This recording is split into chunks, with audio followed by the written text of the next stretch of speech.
As long as but 100 of us remain alive, never will we, on any conditions, be brought under English rule. It is in truth not for glory, nor riches, nor honours that we are fighting, but for freedom, for that alone which no honest man gives up, but with life itself. This is the most quoted statement from the Declaration of Arbroath, written in 1320. The Declaration, written to Pope John XXII, contested King Edward's claim for lordship over Scotland. The Declaration was signed with the seals of 50 noblemen, arguing for Scotland's sovereignty and cultural distinction from England. The Declaration talks about Scotland being a sovereign nation, and how this is known by the chronicles and books of the ancients. But near the beginning of the Declaration, it implies the journey of Princess Scota, along with her husband Gaethelos, from the Middle East to Scotland.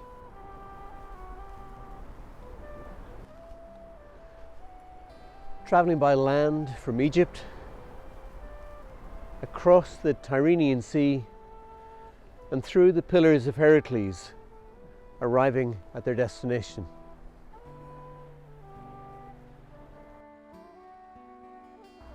Although we can't be sure that the journey actually did take place, its mention in the Declaration suggests that the authors took this legend as fact. A small group of refugees did traverse all of Europe, and so begins the story of Scotland. And it all started with one Egyptian woman's determination and hope that pushed her forward to find a better life for herself and for her people.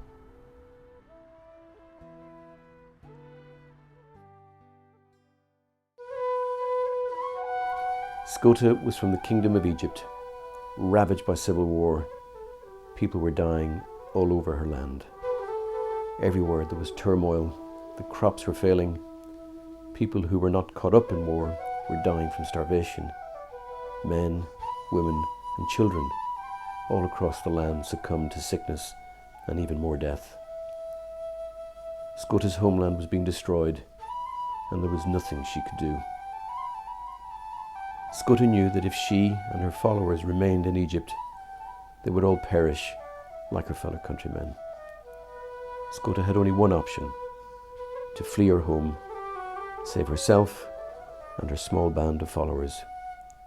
She took to the road, heading north, leaving her homeland behind.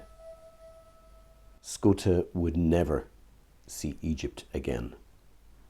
Scota decided to lead her people to Greece, a place where they could find refuge and be safe. Their journey north took them through Palestine, Syria and Lebanon, lands ravaged by war and turmoil. On from Lebanon, through Turkey, war and death were everywhere.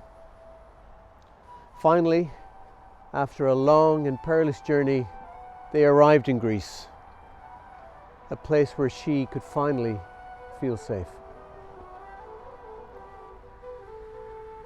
Greece was full of refugees and strays from all over the region, some of whom were from Egypt, her homeland.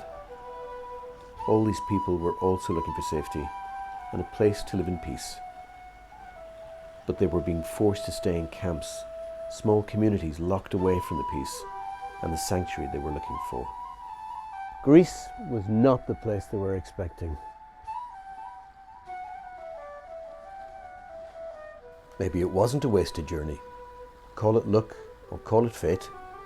In this awful place full of peoples who had no place to go, Scota met and married a man by the name of Gaethelos. Gaethelos came from Scythia, a land to the northeast of the Black Sea. Gaethelos had arrived in Greece with a small band of his own followers. They decided to join their groups together with a combined quest to find a place somewhere in the world that Gaethelos, Scota and all their followers could live in peace.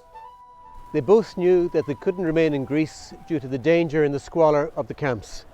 It was too much for them to stay. Soon after Gaethelos and Scota got married, they decided to leave Greece. They took a small boat and embarked on their quest to find a land for their people.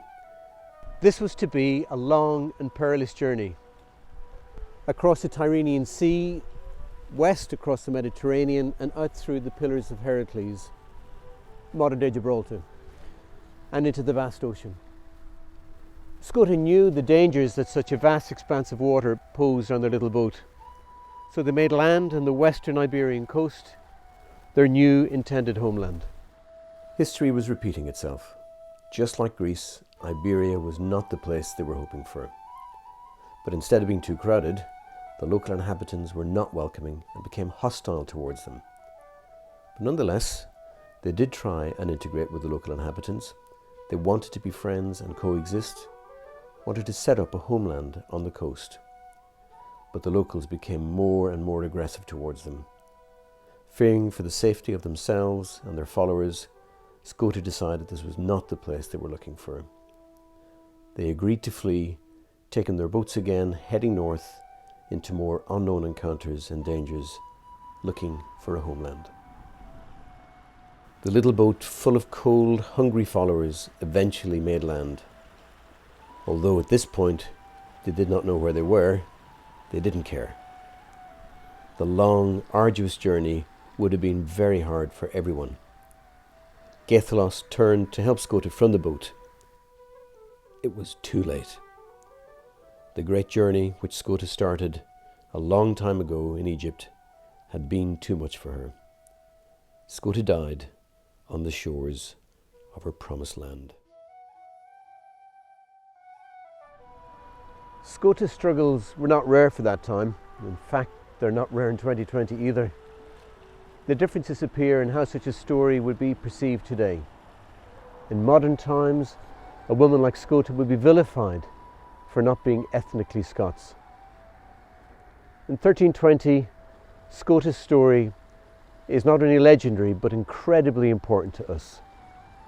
Gaithalos was seen as the father of the Gaels, but we bear the name Scots from her. Scota is the legendary mother of the very idea of Scotland. Without this Egyptian refugee from 3,000 years ago, there would not be a Scot.